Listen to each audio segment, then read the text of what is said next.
কিশোর whole ওনাকে উত্তরীয় এবং সামান্য ধন্যবাদ।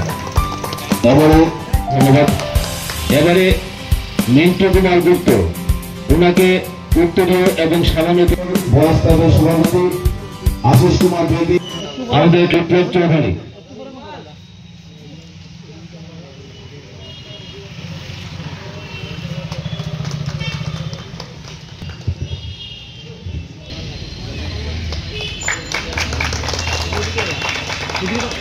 এবারে ধন্যবাদ পার্থ সারথী দাস ওনাকে উত্তরীয়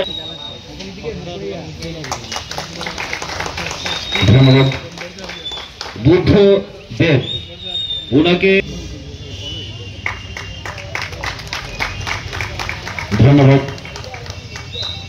নির্মল নাথ ওনাকে উত্তরীয় এবং বরণ করবেন আমাদের ক্লাব সদস্য বিশদে। সত্যজিৎ লোক ধন্যবাদ। অম্লান দাস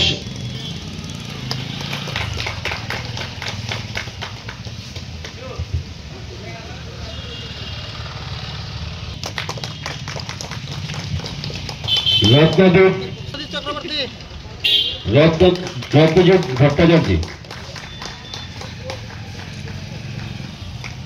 অর্জুন দেববর্মা। নমস্কার। আজকে 16 নভেম্বর প্রেস ডে আমরা সেলিব্রেট করতে যাচ্ছি। উপস্থিত এডিএম স্যার মহাশয় এবং উপস্থিত ধর্মনগরের বাইরে এবং ধর্মনগরের ভিতরে থেকে আসা সমস্ত সাংবাদিক ভাই ও বোনেরা এবং ক্লাবের সদস্য যারা উপস্থিত রয়েছেন, আজকের এই আনন্দের দিনটা আমরা সেলিব্রেট করতে যাচ্ছি। ধর্মনগর বয়েজ ক্লাবের পক্ষে আমি যারা উপস্থিত আছেন সবাইকে আমি আন্তরিক অভিনন্দন এবং ধন্যবাদ জানাচ্ছি। থ্যাংক ইউ, নমস্কার। আজকে এখানে ধর্মনগর বয়েজ ক্লাবের উদ্যোগে ন্যাশনাল প্রেস ডে উপলক্ষে যে একটা অনুষ্ঠানের আয়োজন করা হয়েছে, এই অনুষ্ঠানে আছেন আমাদের এই ক্লাবেরই সভাপতি আশিস কুমার দেব মহোদয়, ডায়াসে আছেন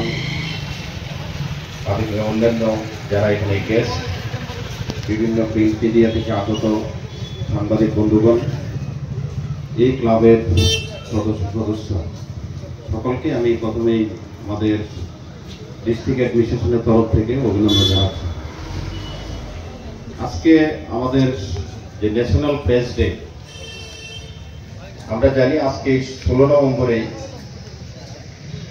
এটার কার্যক্রম শুরু হয়েছিল এবং এটা শুরু হয়েছিল 1966 সন থেকে, এবং এভাবেই প্রত্যেকটা বছর এটা আমাদের ন্যাশনাল প্রেস ডে উদযাপন করা হয় এবং এটাকে পরিপূর্ণতা দেওয়ার জন্য 1978 সনে ন্যাশনাল প্রেস অ্যাক্ট চালু হয় এবং এটার মাধ্যমেই একটা পূর্ণাঙ্গ কমিটি করে তারপর আমাদের যে ইন্ডিয়ান প্রেস কাউন্সিল যেটা আমাদের এটাকে কাজ শুরু হয়। এবং আমরা জানি যে Indian press council of India যেটা আছে, এটার মধ্যে আমাদের মোট 28 জন সদস্য আছে এবং তার মধ্যে সবচেয়ে যেটা হলো এটার চেয়ারম্যান যিনি হন, তিনি হলেন আমাদের সুপ্রিম কোর্টের একজন অবসরপ্রাপ্ত বিচারপতি। এবং এই 28 জনের মধ্যে সবচেয়ে আরো যেটা উল্লেখযোগ্য হলো তার মধ্যে 20 জন যারা থাকেন উনি হলো মিডিয়া পার্সন থেকে থাকেন এবং বাকি 5 জন থাকেন আমাদের লোকসভা বা রাজ্যসভা থেকে যারা সদস্যরা থাকেন এবং বাকি 3 জন আমাদের বিভিন্ন ধরুন সাহিত্য একাডেমি বা এরকম যেগুলি থেকে থাকে ওগুলি আমাদের বার কাউন্সিল বা ওনারা সিলেকশনগুলি দিয়ে থাকেন। এই প্রেস কাউন্সিল অফ ইন্ডিয়া ওনাদের অনেক দায়িত্ব আছে এবং ওনারা অনেকগুলি দায়িত্ব পালন করে যাচ্ছেন কন্টিনিউয়াসলি।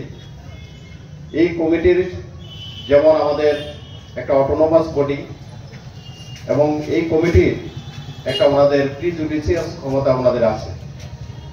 এই কমিটি আমাদের যেমন প্রেস কাউন্সিল অফ ইন্ডিয়ার যেটা আছে, এটা আমাদেরকে মিডিয়াকে কিভাবে ওনাদের আরো বেশি স্বাধীনতা দেওয়া যায় বা ওনারা কিভাবে স্বাধীনভাবে কাজ করতে পারেন পাশাপাশি আমাদের যে সংবাদপত্রের যে মান উন্নয়ন, এগুলি কিভাবে আরো উন্নয়ন করা যায়, এগুলি ওনারা এগুলি দেখে থাকেন এই কমিটি।